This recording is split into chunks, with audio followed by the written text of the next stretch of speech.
초가을 아침, 우편함에서 두툼한 봉투 하나를 꺼내 들었습니다. 평소와 다른 무게감이 손끝으로 전해져 왔어요. 봉투 왼쪽 상단에 인쇄된 서울가정법원이라는 글자가 눈에 들어왔습니다. 74년을 살아오면서 법원 봉투를 받아본 적은 처음이었어요.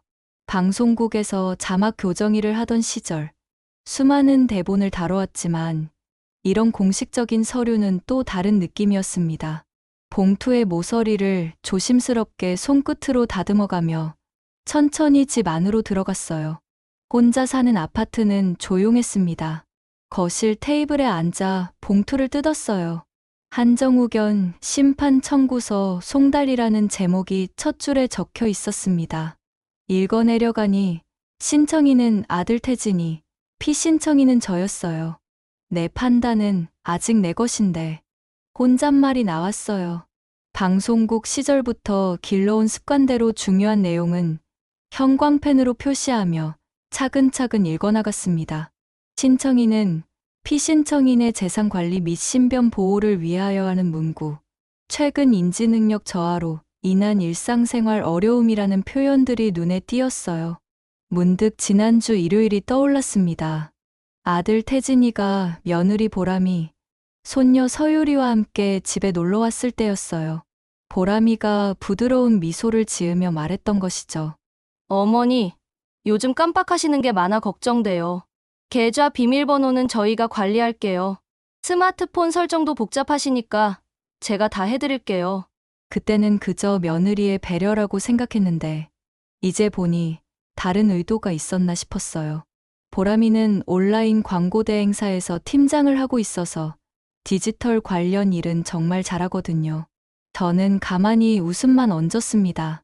화가 나기보다는 당황스러웠어요. 방송국에서 수십 년간 자막을 교정하며 잘못된 부분을 찾아내고 고치는 일을 해왔는데 제 삶이 교정이 필요한 대상이 되었다니요. 수첩을 꺼내어 펼쳤습니다. 방송국 시절부터 써온 습관으로 매일의 일정과 중요한 일들을 빼곡히 적어놓은 수첩이었어요.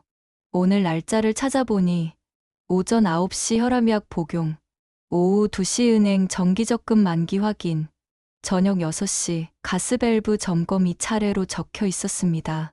지난주 기록들도 살펴보았어요. 약 복용 시간, 은행 방문 일정, 시장 보기, 동네 산책, 중요한 일들은 모두 제때 처리했었어요. 혼자 살지만 규칙적인 생활을 유지하고 있었거든요. 그런데 왜 아들은 제가 판단력을 잃었다고 생각하는 걸까요? 최근에 태진이가 가져온 스마트 센서들이 떠올랐습니다. 현관문, 거실, 침실에 하나씩 설치해두고는 어머니, 안전을 위해서예요. 라고 했었지요. 밤이면 그 센서가 작은 불빛으로 반짝였어요. 처음에는 신경 쓰이지 않았는데 며칠 전부터 태진이가 전화를 걸어와서는 이상한 질문들을 하기 시작했습니다. 어머니, 새벽 2시에 거실을 서너 번 오가셨네요. 잠이 안 오셨나요? 그때 저는 조용히 대답했어요. 물이 마셔서 나왔다가 화장실도 갔다 왔지. 태진이는 잠시 말을 멈췄다가 아, 그랬군요. 라고 했지만 뭔가 석연치 않은 표정이었어요. 그 다음 날에는 또 다른 기록을 가져와서 물어봤습니다. 약 복용 시간이 평소보다 늦었는데요? 그날은 이웃집 김할머니가 갑자기 아파서 병원에 모셔다 드렸거든. 집에 와서 바로 약을 먹었으니 별일 없었어. 이런 식으로 몇 번 질문을 받고 나니 뭔가 감시당하는 기분이 들기 시작했어요. 센서가 제 움직임을 다 기록하고 있고 그것을 근거로 제 생활을 평가하고 있다는 생각이 들었습니다. 법원 서류를 다시 들여다보니 신청 사유에 스마트 기기 활용 어려움, 약물 복용 불규칙, 야간 활동 패턴 이상 같은 내용들이 적혀 있었어요. 모두 센서 기록을 근거로 한 것 같았습니다. 창밖을 바라보니 단풍이 막 들기 시작한 나무들이 보였어요. 부산에서 서울로 올라온 지도 벌써 50년이 넘었는데 여전히 가을이 되면 고향이 그리워집니다. 혼자 살고 있지만 외롭지는 않았어요. 동네 이웃들과도 친하게 지내고 특히 고선우 언니와는 자주 만나서 이야기를 나누거든요. 선우 언니는 동주민센터에서 사회복지사로 일하다가 은퇴한 분이에요. 저보다 7살 어리지만 경험이 많아서 여러 가지 조언을 해주곤 합니다. 이런 상황에서는 선우 언니의 의견을 들어보는 게 좋겠다는 생각이 들었어요. 수첩에 오늘 할 일을 하나 더 적었습니다. 선우 언니와 상담. 그리고 법원 서류를 다시 한번 천천히 읽어보았어요. 제출 기한이나 대응 방법에 대해서도 알아봐야겠다고 생각했습니다. 오후가 되자 태진이가 전화를 걸어왔어요. 어머니, 법원에서 서류 받으셨죠? 크게 걱정하지 마세요. 어머니를 보호하기 위한 절차일 뿐이에요. 보호라. 네, 요즘 혼자 계시면서 여러 가지 실수들이 있잖아요. 저희가 도와드리려고 하는 거예요. 태진이의 목소리는 평소와 다름없이 다정했지만 뭔가 미리 준비한 말을 하는 것 같았어요. 실수라고 하는데 제가 언제 무슨 실수를 했는지 구체적으로 기억나지 않았습니다. 전화를 끊고 나서 다시 수첩을 펼쳤어요. 지난 한 달간의 기록을 쭉 훑어보니 큰 실수는 없었던 것 같았습니다. 병원 약속도 빠뜨리지 않았고 은행 업무도 제때 처리했어요. 가스밸브나 전기 스위치 확인도 빠뜨린 적이 없었고요. 그런데 왜 아들은 제가 보호가 필요하다고 생각하는 걸까요? 혹시 제가 모르는 사이에 정말 문제가 있었던 걸까요? 아니면 다른 이유가 있는 걸까요? 저녁 6시쯤 현관 초인종이 울렸어요. 인터폰으로 확인해 보니 손녀 서율이었습니다. 학원이 끝나고 할머니 집에 잠깐 들른다고 미리 전화했었지요. 할머니, 10살인 서율이는 요즘 아이들답게 스마트폰과 태블릿을 능숙하게 다룹니다. 할머니 집에 올 때마다 숙제를 도와달라고 하거나 반대로 저에게 디지털 기기 사용법을 알려주곤 해요. 할머니, 오늘 무슨 일 있으셨어요? 표정이 좀 이상해요. 서율이는 아이답지 않게 눈치가 빨라요. 어른들이 무슨 일로 고민하고 있는지 금방 알아차리곤 합니다. 할머니가 좀 복잡한 일이 생겼는데 괜찮아. 할머니, 혹시 아빠가 또 이상한 소리 했어요? 서율이의 말에 깜짝 놀랐어요. 아이가 뭔가 알고 있는 것 같았거든요. 서율아, 너 뭔가 알고 있는 거니? 요즘 아빠랑 엄마가 할머니 얘기를 자주 해요. 할머니가 깜빡 혼자 있으면 위험하다고요. 그런데 저는 할머니가 전혀 이상하지 않은 것 같은데요. 아이의 솔직한 말에 마음이 좀 놓였어요. 적어도 서율이 눈에는 제가 정상적으로 보인다는 뜻이니까요. 서율이는 1시간 정도 머물다가 집으로 돌아갔어요. 태진이가 데리러 왔거든요. 아빠와 함께 나가면서 서율이가 작은 목소리로 말했어요. 할머니, 힘내세요. 저는 할머니 편이에요. 그 말에 마음이 따뜻해졌어요. 적어도 한 사람은 제 편에 서 있다는 게 큰 힘이 되었습니다. 밤이 되어 잠자리에 들면서 오늘 하루를 정리해 보았습니다. 법원 서류를 받은 것부터 시작해서 태진이의 전화, 서율이와의 대화까지 모든 것을 수첩에 차례대로 적어 넣었어요. 방송국에서 자막을 교정할 때처럼 잘못된 부분이 있는지 다시 한번 점검해 보았습니다. 제 생활에 정말 문제가 있는 건지 아니면 다른 이유가 있는 건지 차근차근 생각해 봐야겠어요. 내일은 선우 언니를 만나서 상의해 봐야겠다고 마음을 먹었습니다. 그리고 법무사 최강현 선생님께도 연락을 드려봐야겠어요. 동네에서 오래 법무사 일을 하시는 분이라 이런 문제에 대해 잘 알고 계실 거예요. 잠들기 전 마지막으로 수첩을 펼쳐 오늘 날짜 옆에 한 줄을 더 적었습니다. 내 판단은 여전히 내 것이다. 그리고 수첩을 덮으며 생각했어요. 74년을 살아온 제 인생에서 가장 중요한 것은 스스로 판단하고 결정할 수 있는 능력이었다고요. 그 능력을 지키기 위해서라면 무엇이든 해야겠다는 마음가짐을 다졌습니다. 다음 날 아침 평소보다 일찍 일어났어요. 어젯밤 잠이 잘 오지 않아서 새벽 5시쯤부터 뒤척이다가 그냥 일어났습니다. 혈압약을 먹고 간단히 아침 체조를 한 다음 수첩을 펼쳐 오늘 할 일들을 정리했어요. 현관문 옆에 설치된 센서가 작은 불빛으로 깜빡이는 게 보였습니다. 태진이가 설치해둔 것인데 처음에는 별로 신경 쓰지 않았는데 요즘은 자꾸 눈에 띄었어요. 저 작은 기계가 제 모든 움직임을 기록하고 있다고 생각하니 왠지 모르게 불편했습니다. 거실로 나가서 물을 한 잔 마시는데 거실 센서도 똑같이 깜빡이고 있었어요. 침실, 현관, 거실. 제가 어디로 움직이든 센서들이 다 기록하고 있는 거였어요. 아침 8시쯤 태진이가 전화를 걸어와서 센서 기록을 확인했어요. 새벽 5시 20분에 움직임이 감지됐는데 불면증이 있으신가요? 잠이 안 와서 일찍 일어났다고 설명했지만 제 일거수일투족이 다 기록되고 있다는 생각에 기분이 좋지 않았어요. 수첩을 펼쳐보니 새벽 5시 20분 기상, 5시 30분 혈압약 복용, 6시 아침 체조라고 적혀 있었어요. 센서는 그냥 움직임으로만 표시하니까 목적 없이 돌아다닌 것처럼 보이겠지만 저에게는 모든 움직임에 다 이유가 있었어요. 오전 10시쯤 선우 언니에게 전화를 걸어 급한 일이 생겼다고 말했어요. 목소리가 평소와 다르다며 걱정하는 선우 언니는 바로 집으로 와주겠다고 했습니다. 30분 후 초인종이 울렸는데 현관 센서가 또 깜빡였습니다. 이제는 누가 와도 센서가 기록할 텐데 태진이가 나중에 또 물어볼 것 같았어요. 선우 언니에게 법원 서류를 보여주고 어제부터 있었던 일들을 차례대로 설명했습니다. 센서 이야기, 태진이의 질문들, 그리고 제가 느끼는 불편함까지요. 선우 언니는 사회복지사로 일하면서 이런 사례를 여러 번 봤다고 했어요.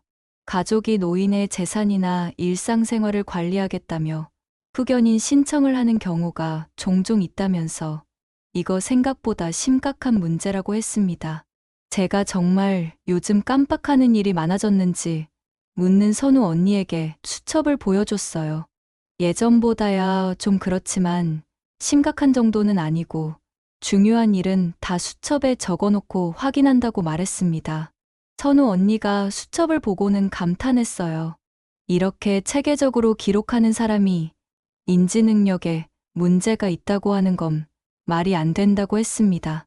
그때 문득 서유리가 지난번에 했던 말이 생각났어요.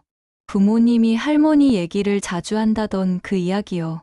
서유리가 보기에는 어른들의 상황이 어떻게 보일까 궁금했습니다. 마침 오후 4시쯤 서유리가 학원이 끝나고 할머니 집에 들렀어요. 선우 언니를 보고 인사를 하더니 저에게 다가와서 오늘도 아빠가 핸드폰으로 뭔가 확인했냐고 물었습니다. 어린 서유리가 그런 걸 어떻게 아는지 신기했는데 아빠가 요즘 맨날 핸드폰으로 할머니 움직임을 확인한다고 했어요. 그리고 엄마랑 얘기할 때 어머니가 또 이상하게 돌아다녔다고 말한다고 하더라고요. 선우 언니가 서유리에게 그게 무슨 뜻이냐고 물어보니 서유리도 잘 모르겠다고 했어요. 그냥 밤에 화장실 가거나 물 마시러 나오는 것 같은데 그런 걸 왜 이상하다고 하는지 모르겠다고요. 아이의 관찰력이 어른보다 정확했어요.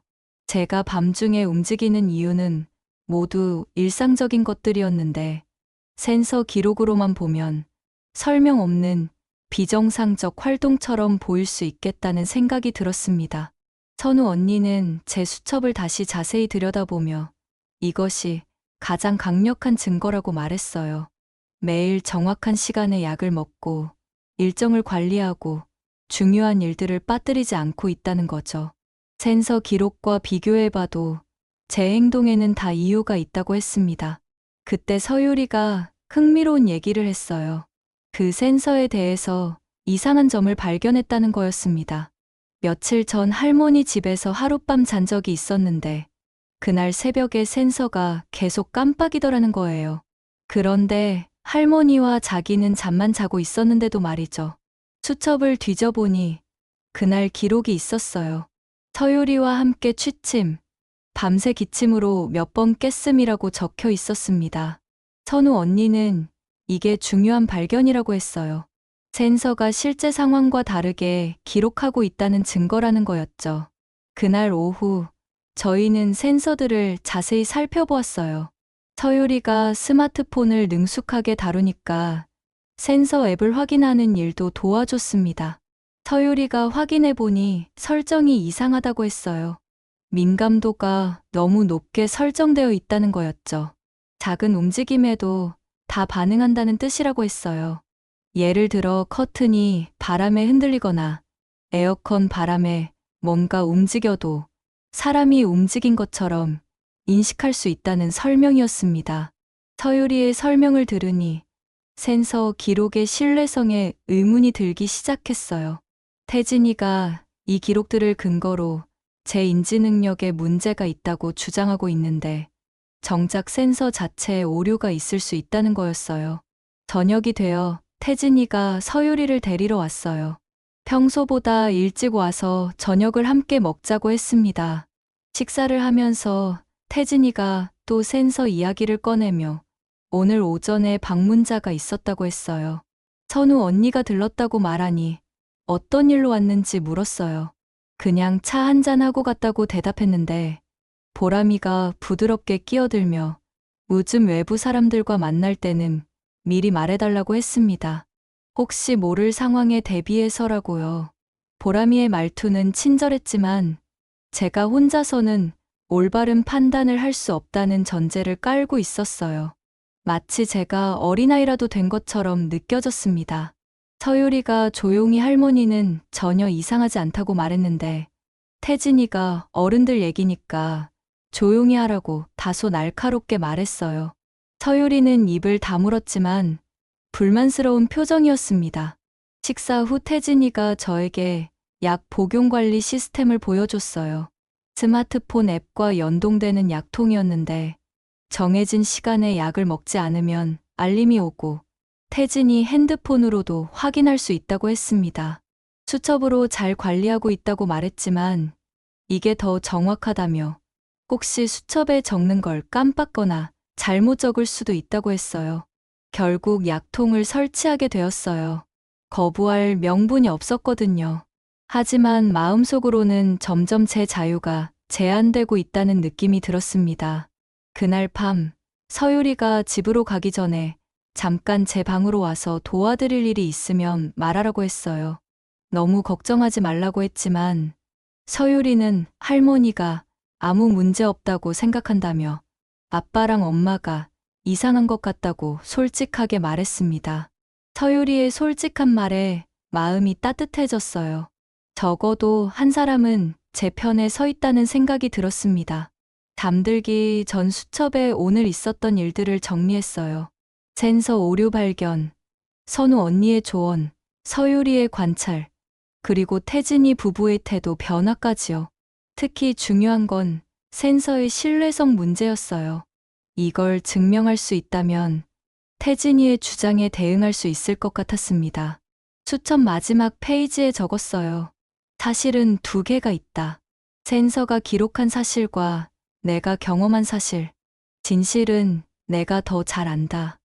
그리고 내일은 법무사 최강현 선생님을 만나기로 마음먹었습니다. 전문가의 도움이 필요한 시점이었어요. 다음 날 아침 평소보다 이른 시간에 태진이가 찾아왔어요. 회사에 늦을 시간인데도 여유로운 모습이어서 조금 이상했습니다. 보통은 출근 시간에 쫓겨서 인사만 하고 가는데 오늘은 커피까지 내려달라고 하더라고요. 안부를 묻고 약 복용을 확인한 태진이는 새로 설치한 약통 앱을 확인하더니 만족스러운 표정을 지었어요. 그러면서 뭔가 진지한 표정으로 말을 꺼냈습니다. 어머니, 사실 제가 요즘 회사 일로 많이 힘들어서요. 모빌리티 스타트업 자금 상황이 어려워졌어요. 얼마나 어려운데? 당장 다음 달까지 브리지 론을 상환해야 하는데 투자 유치가 계획대로 되지 않아서요. 그래서 어머니께 상의드리고 싶은 게 혹시 어머니 명의 적금에서 5천만 원 정도 일시적으로 빌렸을 수 있을까요? 태진이의 고백에 놀랐어요. 평소에 회사가 잘 되고 있다고만 했는데 어려움이 있었다니요. 아들이 어려운 상황에 있다니 도와주고 싶은 마음이 들었지만 그 순간 뭔가 이상한 느낌이 들었어요. 며칠 전부터 제 재산 관리를 도와준다고 하더니 갑자기 돈이 필요하다고 하니까요. 태진아, 그런데 왜 갑자기 내 인지 능력이 문제라고 하는 거야? 그것과 회사 일이 관련이 있는 건 아니지? 아니에요. 어머니, 그건 정말 별개의 문제예요. 어머니 안전을 위해서 필요한 절차고요. 요즘 혼자 계시면서 여러 가지 실수들이 있잖아요. 태진이의 설명을 들으니 뭔가 앞뒤가 맞지 않았어요. 제가 돈을 잘못 쓸까봐 걱정한다면서 동시에 5천만 원을 빌려달라고 하니까요. 그때 보람이가 들어왔어요. 평소보다 일찍 출근하는 것 같은데 집에 들른 모양이었습니다. 태진이와 눈빛을 주고받더니 저에게 제안이 있다고 했어요. 제 재산을 좀 더 체계적으로 관리하겠다는 거였어요. 요즘 같은 세상에는 디지털 금융이나 투자 상품들이 복잡하다면서요. 보람이는 온라인 광고 대행사에서 일하다 보니 디지털 관련해서는 정말 전문가였어요. 말하는 것도 논리정연하고 설득력이 있었습니다. 제 모든 계좌와 투자 현황을 정리해주고 비밀번호나 인증서 같은 것들도 안전하게 관리해주겠다고 했습니다. 요즘 보이스피싱 같은 사기도 많고 실수로 잘못 누를 수도 있다는 거였어요. 보람이의 제안은 매우 체계적이고 합리적으로 들렸어요. 하지만 동시에 제 모든 금융 권한을 넘겨달라는 뜻이기도 했습니다. 그런데 보람아, 그렇게 되면 내가 내 돈을 쓰려고 해도 너희한테 물어봐야 하는 거 아니야? 아니에요, 어머니. 어머니가 원하시는 건 언제든지 할 수 있어요. 다만 큰 금액이 나갈 때는 저희가 한번 검토해드리는 거예요. 그리고 유언 대용 신탁 같은 것도 미리 준비해두시면 나중에 편하실 거예요. 유언대용 신탁이라는 말에 깜짝 놀랐어요. 그건 제가 죽은 후의 재산 처리에 관한 것 아닌가요? 아직 죽을 생각 없다고 말하니 보람이가 당황하며 그런 뜻이 아니라 미리 준비해두면 나중에 편하다고 해명했습니다. 하지만 이미 제 마음속에는 의문이 커지고 있었어요. 처음에는 인지능력 문제라고 하더니 이제는 재산 관리 문제, 심지어 유언까지 얘기하니까요. 그때 서유리가 학교 가기 전에 인사하러 왔어요. 어른들이 진지하게 얘기하고 있는 걸 보고 뭘 그렇게 심각하게 얘기하는지 물었어요. 태진이가 어른 얘기니까 그냥 학교 가라고 했지만 서유리는 호기심 많은 아이라 쉽게 물러서지 않고 할머니 돈 얘기냐고 물었습니다. 보람이가 조금 날카롭게 서유리 이름을 불렀어요. 서유리는 놀란 표정으로 저를 바라보며 괜찮은지 물었고 괜찮다며 학교 가라고 말했습니다. 서유리가 나간 후 어색한 침묵이 흘렀어요. 태진이가 너무 복잡하게 생각하지 말라며 자신들이 저를 위해서 하는 일이라고 했어요. 알겠다고 하면서도 생각할 시간이 필요하다고 말했습니다. 태진이는 물론이라고 하면서도 너무 오래 고민하지는 말라고 했어요. 시간이 지날수록 상황이 복잡해질 수도 있다는 거였어요. 은근한 압박감이 느껴졌습니다. 빨리 결정하라는 뜻으로 들렸어요. 두 사람이 출근하고 나서 혼자 생각해보니 상황이 점점 명확해지는 것 같았어요. 아들은 회사 자금난 때문에 급하게 돈이 필요하고 며느리는 제 재산 관리권을 가져가려고 하고 있었어요. 그리고 그 명분으로 제 인지 능력에 문제가 있다고 주장하고 있는 거였죠. 하지만 확실한 건 없었어요. 혹시 정말로 제 안전을 걱정해서 하는 일일 수도 있으니까요. 아들과 며느리를 의심하고 싶지는 않았지만 동시에 제 권리를 포기할 수도 없었습니다. 점심때 선우 언니에게 전화를 걸어 상황을 설명했어요. 선우 언니는 이거 심각하다고 했어요. 후견 신청과 재산 관리가 동시에 나온 거면 계획적으로 준비한 것 같다고요.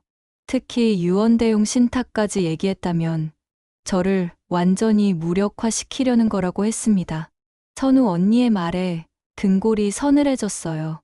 혹시 제가 너무 의심이 많은 건 아닐까 했는데 객관적으로 봐도 이상한 상황이었던 거죠. 그럼 어떻게 해야 할까? 일단 법무사 최강현 선생님부터 만나보자. 그리고 의료진 검사도 받아야 하고. 오후에 최강현 법무사 사무실을 방문했어요. 동네에서 오랫동안 법무사 일을 해오신 분이라 믿을 만했습니다. 상황을 대략 들어보니 조심스러운 부분이 많다고 하시더라고요. 최 선생님은 법원 서류를 자세히 검토하시더니 설명해 주었어요. 한정 후견이 인정되면 제 재산 처분권이 상당 부분 제한된다고 했어요. 그리고 후견인이 된 가족이 제 동의 없이도 은행 거래, 부동산 처분, 의료진 결정 등 거의 모든 중요한 결정을 할 수 있다고 했습니다. 그제서야 상황의 심각성을 깨달았어요. 단순히 도움을 받는 게 아니라 제 권리를 거의 포기하는 거였던 거죠. 어떻게 대응해야 할지 물어보니 일단 제가 정상적인 판단 능력을 가지고 있다는 걸 증명해야 한다고 했어요. 의료진 검사, 일상생활 기록, 그리고 센서 기록의 문제점들을 지적하는 거라고 했습니다. 최 선생님의 조언을 듣고 집에 돌아와서 오늘 있었던 일들을 수첩에 정리했어요. 태진이의 자금 요청, 보람이의 재산 관리 제한, 유언 대용 신탁 얘기까지 이제 상황이 분명해졌어요. 이건 단순한 보호가 아니라 제 재산과 권리를 가져가려는 계획이었던 거죠. 물론 아들 부부가 아기를 가지고 있다고 확신할 수는 없었지만 결과적으로는 같은 상황이 될 것 같았어요. 저녁에 서유리가 잠깐 들러서 오늘 무슨 일이 있었는지 물었어요. 할머니가 좀 어려운 상황에 있다고 말하니 어른들이 할머니를 도와준다고 하는데 할머니는 혼자서도 잘할 수 있다는 뜻이냐고 물었어요. 서유리가 고개를 끄덕이더니 자기는 할머니 편이라고 말했어요. 그 말에 마음이 따뜻해졌어요. 적어도 한 사람은 제 편에 서 있다는 게 큰 힘이 되었습니다. 잠들기 전 수첩 마지막에 적었어요. 보호라는 이름으로 자유를 빼앗으려 한다. 하지만 나는 아직 스스로를 보호할 수 있다. 다음 날 오전, 선우 언니와 함께 최강현 법무사 사무실을 다시 찾았어요. 어제 상담 이후 밤새 생각해보니 궁금한 점들이 더 많아졌거든요. 특히 구체적으로 어떻게 대응해야 하는지 자세히 알고 싶었습니다. 최 선생님은 제 수첩을 다시 살펴보시더니 고개를 끄덕였어요. 이 기록들이 굉장히 중요한 증거가 될 거라고 하시면서 하지만 공증을 받아두는 게 좋겠다고 하셨어요. 나중에 본인이 직접 기록한 게 맞느냐, 언제 기록한 거냐 같은 문제가 제기될 수 있다는 거였어요. 공증을 받으면 그런 의혹을 차단할 수 있다고 했습니다. 그 다음은 센서 관련 문제였어요. 어제 말씀드린 센서 오작동 건이 정말 중요하다고 하셨어요. 기술적 문제점을 증명할 수 있다면 신청인 측 주장의 근거를 무너뜨릴 수 있다는 거였어요. 어떻게 증명하죠? 전문가 감정이나 센서 제조사 기술 자료를 확보하는 방법이 있어요. 특히 설치 환경이나 설정 값이 부적절했다는 걸 보여줄 수 있다면 좋겠네요. 선우 언니가 금융권한 문제는 어떻게 대응해야 하는지 물어보니 이 부분이 가장 중요하다고 하셨어요. 후견이 인정되면 재산 관리권이 후견인에게 넘어가는데 미리 대비할 방법들이 있다는 거였어요. 최 선생님이 설명한 방법들은 생각보다 다양했어요. 첫째, 금융 권한을 분리하는 거라고 했어요. 의료 결정권과 재산 관리권을 각각 다른 사람에게 위임하거나 특정 금액 이상은 본인 동의를 받도록 하는 거였어요. 그게 가능한지 물어보니 물론이라고 하셨어요. 전부 아니면 전무가 아니라 필요한 부분만 선택적으로 위임할 수 있다는 거였어요. 두 번째는 접근권 회수라고 했어요. 현재 디지털 기기나 계좌 접근권을 가족이 가지고 있다면 이걸 본인이 직접 관리하도록 되돌리는 거였어요. 이건 정말 중요한 얘기였어요. 최근에 보람이가 제 스마트폰 설정을 만진다거나 인터넷 뱅킹 비밀번호를 알아두겠다고 했던 일들이 떠올랐거든요. 세 번째는 전문 의견인 선임이었어요. 만약 정말 도움이 필요한 상황이 온다면 가족 대신 전문가를 후견인으로 선임하는 거라고 했어요. 전문 후견인이요? 네, 변호사나 사회복지사 등 자격을 갖춘 전문가들이에요. 가족과 이해관계가 없으니까 더 객관적으로 업무를 수행할 수 있어요. 선우 언니가 무릎을 쳤어요. 그거 좋은 방법이라고. 혹시 나중에 정말 필요한 상황이 와도 제가 안전할 수 있겠다고 했어요. 최 선생님이 계속 설명해 주셨어요. 마지막으로 현재 상황에서 가장 중요한 건 제 의사를 명확히 문서화하는 거라고 했어요. 제가 원하는 돌봄의 방식 거부하는 것들, 그리고 각종 권한에 대한 본인 의사를 공식 문서로 만드는 거였어요. 이 모든 설명을 듣고 나니 해야 할 일들이 명확해졌어요. 의료진 검사, 기록 공증, 센서 문제 증명, 권한 분리, 의사 문서화. 할 일이 많았지만 할 수 있는 일들이었어요. 심판 기일이 한 달 후라고 하니 이에 3주 안에는 모든 준비를 마쳐야 한다고 하셨어요. 시간이 넉넉하지는 않지만 불가능하지도 않다고 했습니다. 사무실을 나와서 선우 언니와 함께 점심을 먹으며 계획을 세웠어요. 일단 병원 예약부터 잡자고 하면서 자기가 아는 신경과 의사가 있다고 했어요. 검사 받는 게 좀 무섭기도 하다고 말하니 선우 언니가 제 손을 꽉 잡아주었어요. 금모가 너 지금까지 봐온 것도 그렇고 오늘 최 선생님 설명 듣고 질문하는 것도 그렇고 전혀 문제 없어. 자신감 가져. 그래도 게다가 너처럼 체계적으로 생활하는 사람이 인지 능력에 문제가 있을 리 없어. 검사는 그냥 확인하는 거야. 오후에는 집에 돌아와서 수첩을 정리했어요. 최 선생님이 공증을 받으라고 했으니까 그 전에 기록들을 다시 한번 점검해 봤습니다. 지난 3개월간의 기록을 쭉 훑어보니 정말 빼먹은 게 거의 없었어요. 약 복용, 병원 방문, 은행 업무, 시장 보기, 집안일. 모든 게 날짜와 시간과 함께 기록되어 있었습니다. 특히 센서가 설치된 이후의 기록들을 자세히 봤어요. 센서가 이상 활동으로 기록한 시간들과 제 실제 활동을 비교해 보니 대부분 설명이 가능했습니다. 새벽에 일어난 날들은 모두 이유가 있었어요. 화장실, 물 마시기, 서유리 돌보기, 이웃집 응급 상황. 하나하나 다 기록되어 있었죠. 그때 서유리가 학교에서 돌아와서 잠깐 들렀어요. 할머니가 오늘은 어디 다녀왔는지 물어보더라고요. 법무사 아저씨하고 상의했다고 말하니 혹시 센서 얘기도 했는지 물었어요.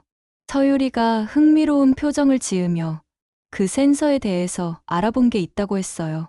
학교에서 컴퓨터 수업을 받는데 선생님이 IoT 센서에 대해 설명해 줬다는 거였어요.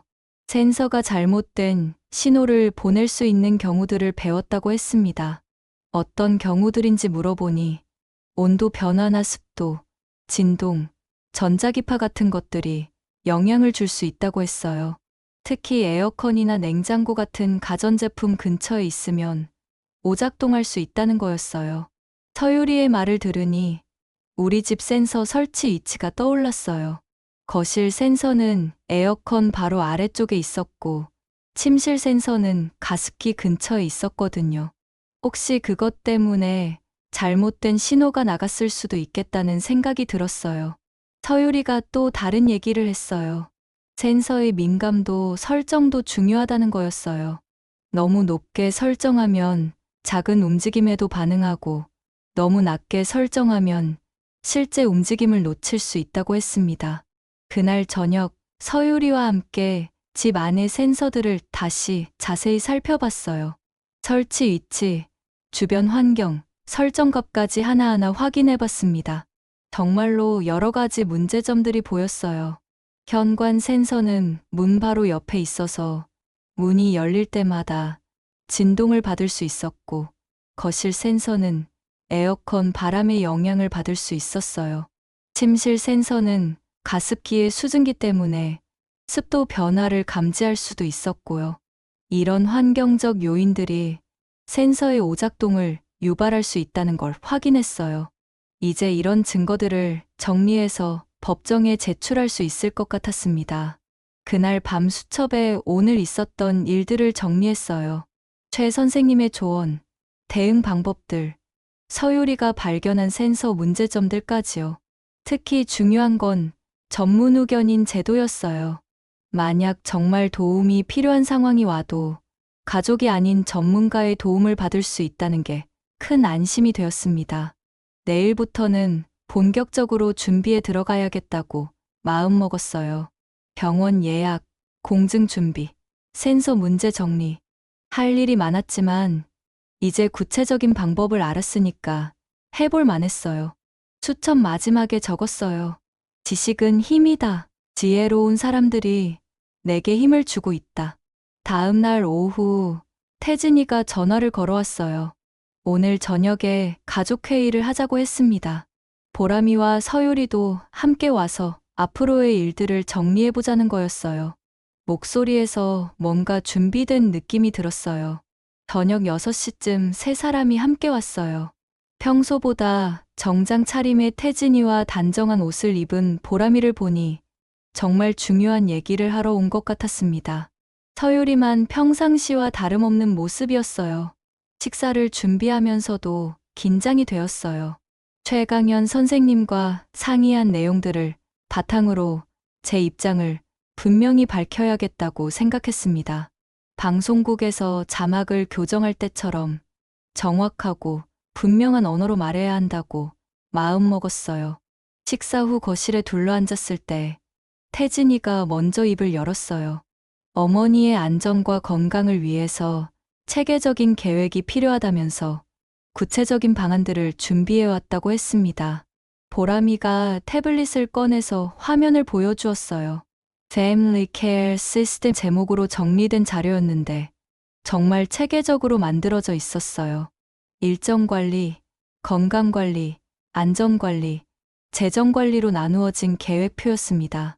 각 항목마다 담당자가 배정되어 있었어요. 일정관리는 태진이, 건강관리는 보람이, 안전관리는 보안업체 연계, 재정관리는 보람이가 총괄하는 식으로 말이에요.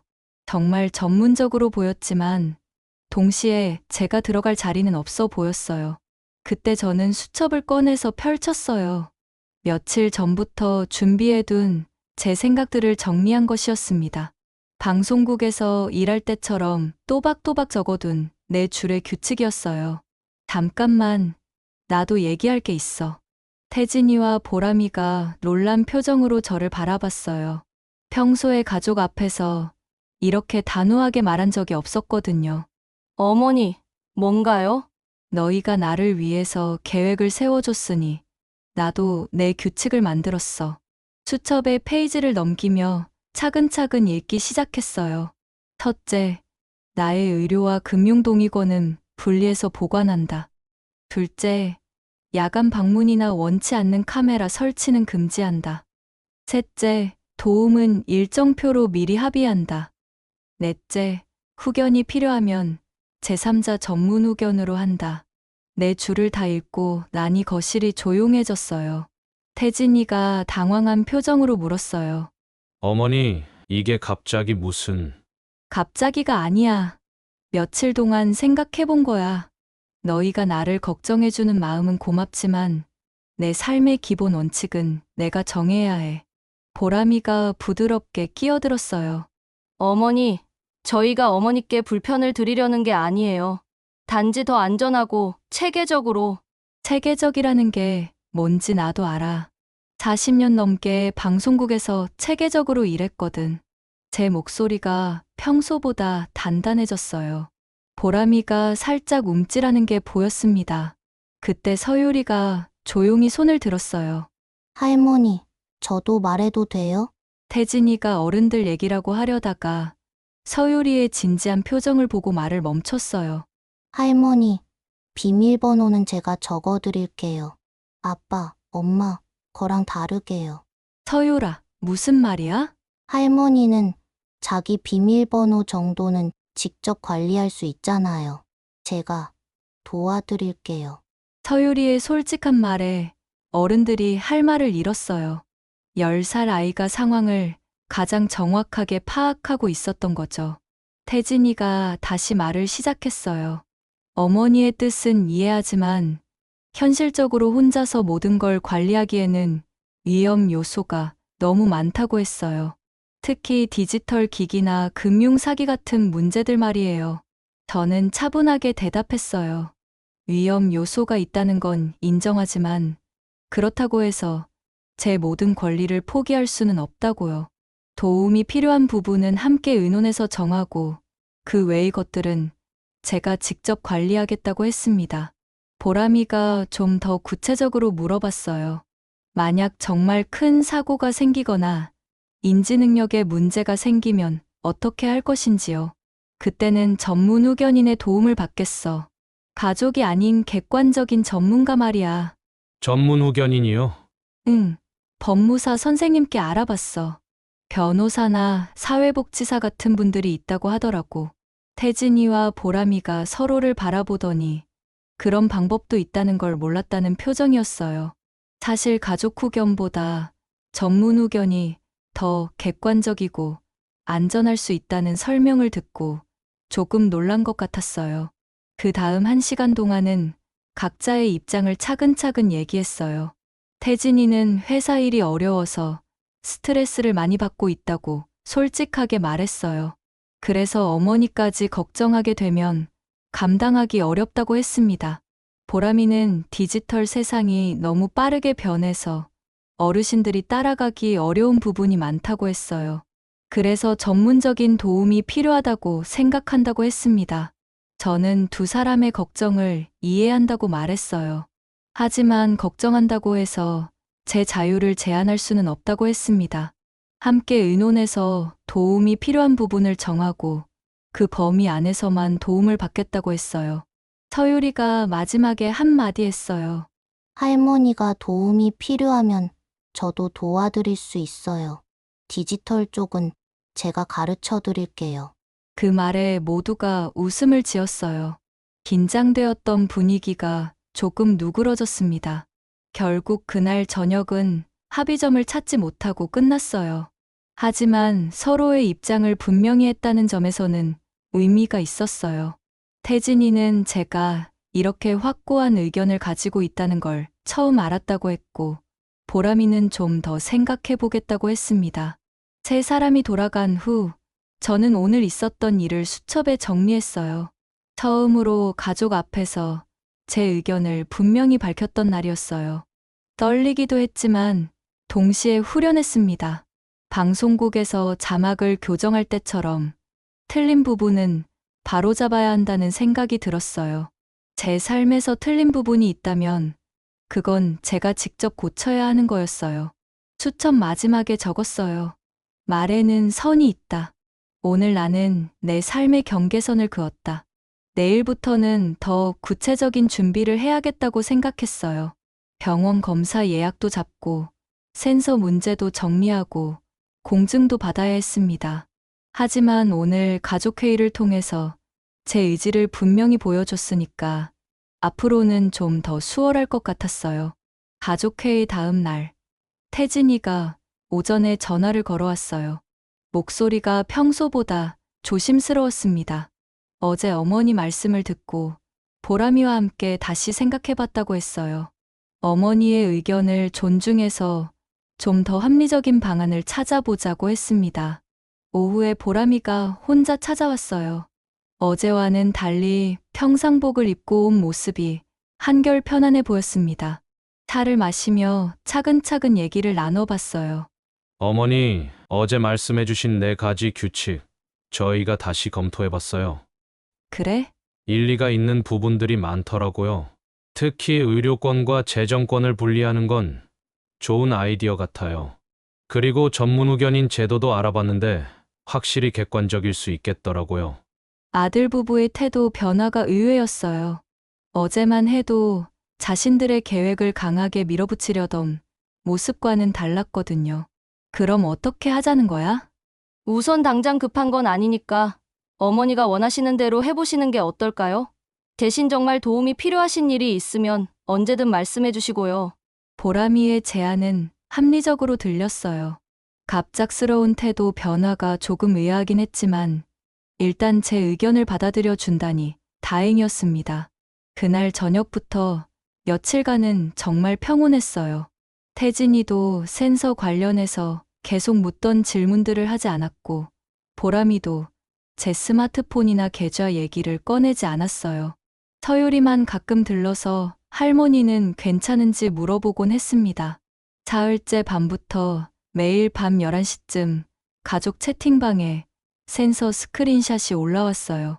비정상적인 활동 패턴이라는 제목으로 태진이가 올리고 보람이가 걱정 댓글을 다는 패턴이 반복되었어요. 마치 제가 보라는 듯이 말이죠. 네 번째 밤, 저는 실험을 해봤어요. 평소보다 일찍 잠자리에 들어서 전혀 움직이지 않고 누워 있었어요.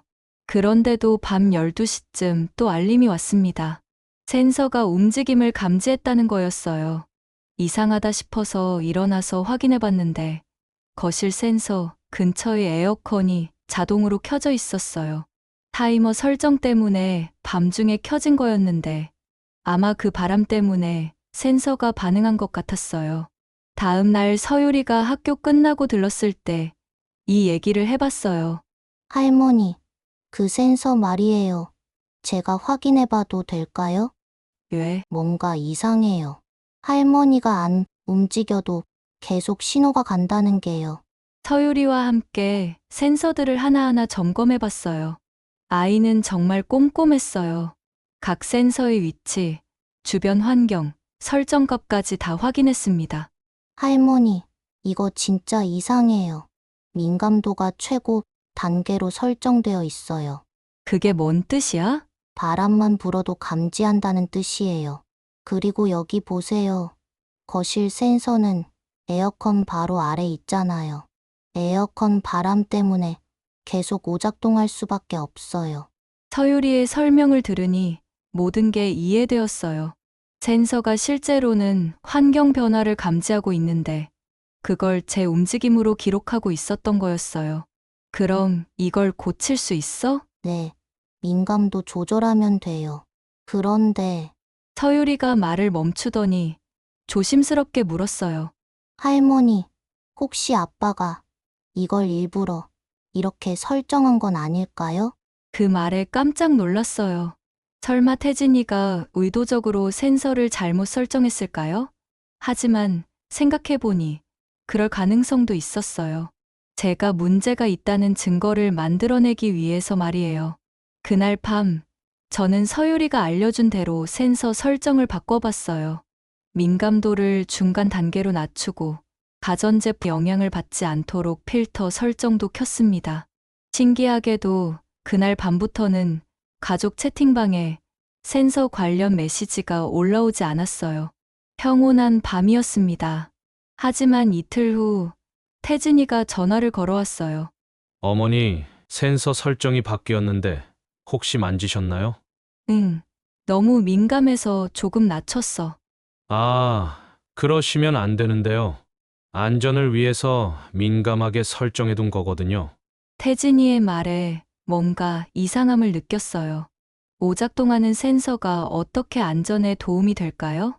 태진아, 그런데 센서가 자꾸 틀리게 나오던데? 내가 안 움직였는데도 움직였다고 하고. 그런 경우도 있어요. 하지만 놓치는 것보다는 예민한 게 나아요. 태진이의 설명은 억지스러웠어요. 하지만 더 이상 따지고 싶지 않았습니다. 어차피 제가 설정을 바꿔놨으니까요. 그날 저녁 수첩에 이 모든 일들을 정리했어요.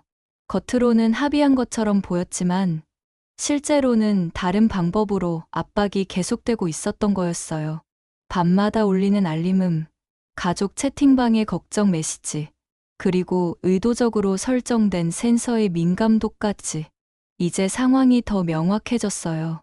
단순히 걱정해서 하는 일이 아니라 제가 문제가 있다는 증거를 계속 만들어내려는 계획적인 행동이었던 거죠.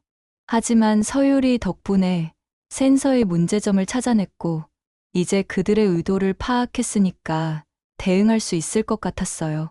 수첩 마지막에 적었어요. 낮에는 평화로운 척하지만 밤에는 다른 얼굴을 보인다. 하지만 나도 이제 안다. 내일은 본격적으로 병원 검사 예약을 잡아야겠다고 생각했어요. 그리고 센서 오작동에 대한 증거도 더 수집해야 했습니다. 이제 정말 준비된 상태로 맞서야 할 때였어요. 다음 날 아침, 선우 언니가 소개해준 대학병원 신경과에 전화를 걸어 검사 예약을 잡았어요. 다행히 일주일 후에 시간이 났다고 했습니다. 인지능력 검사와 치매 검사를 받을 수 있다는 얘기를 들으니 마음이 조금 무거워졌어요. 검사를 받는다는 것 자체가 제 정신 상태에 의문을 제기하는 일 같아서 기분이 좋지 않았지만 객관적인 증거를 만들기 위해서는 필요한 과정이라고 생각했어요. 오후에는 최강현 법무사 사무실에서 공증 준비를 했어요. 지난 3개월간 작성한 수첩의 주요 기록들을 정리해서 공증 서류로 만드는 작업이었습니다. 하나하나 날짜를 확인하고 내용을 점검하는 과정이 꼼꼼했어요. 최 선생님이 수첩을 보시며 감탄하셨어요. 약 복용 시간, 병원 약속, 은행 업무, 심지어 시장에서 산물권 목록까지 빠짐없이 기록되어 있었거든요. 특히 센서 설치 이후의 기록들이 중요하다고 하셨어요. 센서가 이상 활동으로 기록한 시간들과 제 실제 활동 내용이 일치하니까 센서 기록이 잘못되었다는 걸 증명할 수 있다는 거였어요. 공증 절차를 마치고 집에 돌아오니 태진이가 기다리고 있었어요. 표정이 평소와 달랐어요. 뭔가 알아챈 것 같은 느낌이었습니다. 어디 다녀왔는지 물어보길래 병원이랑 법무사 사무실 다녀왔다고 말했어요. 태진이는 갑자기 왜 법무사 사무실에 갔는지 물었고 공증받으러 갔다고 대답했습니다. 더 이상 묻지 않았지만 표정이 어두워졌어요. 아마 자신들의 계획에 차질이 생겼다는 걸 느낀 것 같았습니다. 일주일 후 병원에서 종합검사를 받았어요. 인지능력, 치매, 우울증 검사 모든 항목에서 정상 소견이 나왔습니다. 74세 치고는 매우 건강한 인지기능을 유지하고 계세요. 의사의 말에 한시름 놓였어요. 2번의 검사를 모두 마치고 나니 정말 마음이 홀가분해졌어요. 의학적으로는 아무 문제가 없다는 게 확인되었으니까요. 그런데 집에 돌아와서 태진이를 만났을 때 예상치 못한 반응을 보였어요. 병원 검사 결과가 정상이라고 말하니 요즘 병원 검사들이 정확하지 않을 때가 많다고 했어요. 특히 초기 단계에는 잘 안 나타날 수도 있다면서 센서 기록 같은 객관적인 데이터가 더 정확할 수도 있다고 했습니다. 태진이의 말을 들으니 어이가 없었어요. 의사의 전문적인 진단보다 센서 기록이 더 정확하다는 식으로 말하니까요. 그때 마침 서유리가 학교에서 돌아와서 할머니가 병원 검사에서 정상이라고 나왔다는 얘기를 들었어요. 서유리는 밝게 웃으며 역시 할머니는 전혀 이상하지 않다고 생각했다고 말했습니다. 태진이가 서유리는 어려서 잘 모른다고 했지만 서유리는 할머니가 자기 숙제도 도와주시고 컴퓨터 사용법도 금방 배우시는데 아픈 사람이 그럴 수 있냐고 반박했어요. 아이의 관찰이 오히려 더 정확했던 거죠. 며칠 후 저는 센서 오작동에 대한 추가 증거를 수집하기 시작했어요. 서유리가 도와줘서 센서 제조사의 기술 자료도 찾아봤고 설치 환경의 문제점들도 사진으로 찍어두었습니다. 특히 중요한 건 센서 설정 값의 변화 기록이었어요. 서유리가 확인해 보니 센서 앱에는 설정 변경 이력이 남아 있었어요. 언제 누가 민감도를 최고 단계로 올렸는지 기록되어 있었던 거죠. 할머니, 이거 보세요. 센서 민감도를 올린 시간이 밤 11시예요. 할머니가 주무실 시간이잖아요. 그럼 누가 올린 거지? 관리자, 권한을 가진 사람이에요. 아마 아빠일 거예요. 서유리의 발견으로 태진이가 의도적으로 센서를 조작했다는 증거를 확보할 수 있었어요. 이제 법정에서 센서 기록이 조작되었다는 걸 증명할 수 있을 것 같았습니다. 그날 밤 수첩에 지금까지 성과를 정리했어요. 의료진 검사 정상 소견, 일상생활 기록 공증, 센서 조작 증거 확보까지 준비할 건 거의 다 준비했어요. 이제 심판 기일까지는 2주 정도 남았어요. 마지막으로 최강현 선생님과 함께 최종 준비를 하면 될 것 같았습니다. 수첩 마지막에 적었어요. 진실은 숨겨지지 않는다. 객관적인 증거들이 나를 지켜주고 있다. 내일은 최 선생님과 만나서 최종 전략을 세워야겠다고 생각했어요. 이제 정말 준비가 끝나가는 것 같았습니다.